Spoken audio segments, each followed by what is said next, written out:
Nawr, ych chi bod yn gweithio nawr ar yr hen arferiad yma o wneud llwyau caru. Mae chi wedi gyn wir, wedi gweld... Dydwch chi fi nawr te, pwy oedd yn arfer gwneud hyn, dydwch? Y morwyr ar llynciau ifanc yn gweithio ar y fferm. Fe fysa'r morwr yn neud am sydd e mas ar y fordaeth bell. Ar llanc ar y fferm pan oedd e'n gwylio'r defaid fatha. Wel, mae yna lawer o symbolau yn cael ei ddefnyddio ar y llwyau yma'n does. Be di'r rhan fwyaf ohonyn nhw rwan? Wel, chi'n cael y pal. Ie.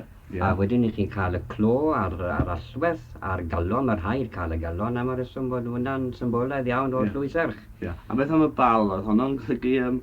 Wel, oedd e'n bod yn gweithio yn galed, i gadw bach oedd e'n gael ei. Wel ei.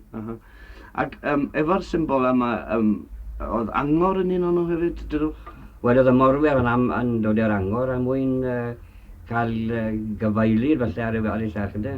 Nawr, y syniad arferol gan bobl yw feddwl bod hyn yn golygu diweddiad, engagement felly, ond dydy hyn ddim yn wir, ydy? O, na, di, nid yn fath o engagement i hwn o gwbl. Beth ceisio cariad gan ferch oedd y boi am roi o'r hwnna fel. Ie, allan merch gael llawer o lwyau felly? Wel, am ymwell waith chi'n cael, wedwch chi, flirt yn y pentre. Bydde i'n cael amryw o'r rhain wedi cael ei roi gan o'r fechgyn.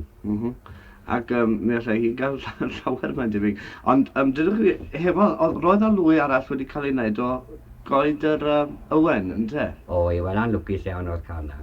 Os bydde un o'r mercher yma ddim yn ffyddlon iawn i'r gwrtyn oedd hi'n mynd a fe'n ffindio mas, chi'n gweld, oedd hi'n neud un o'r ein iddo.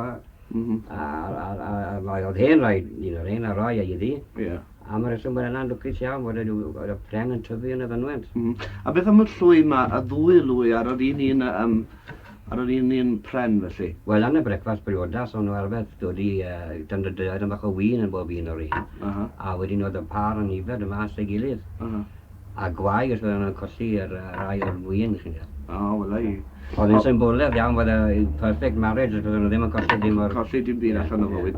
Wel, diddorol dros be. Dwydwch chi fi, efo un peth arall, dwi wedi gweld llwy yma, a peli bach, ti'n mewn, oedd hwn yn golygu bod...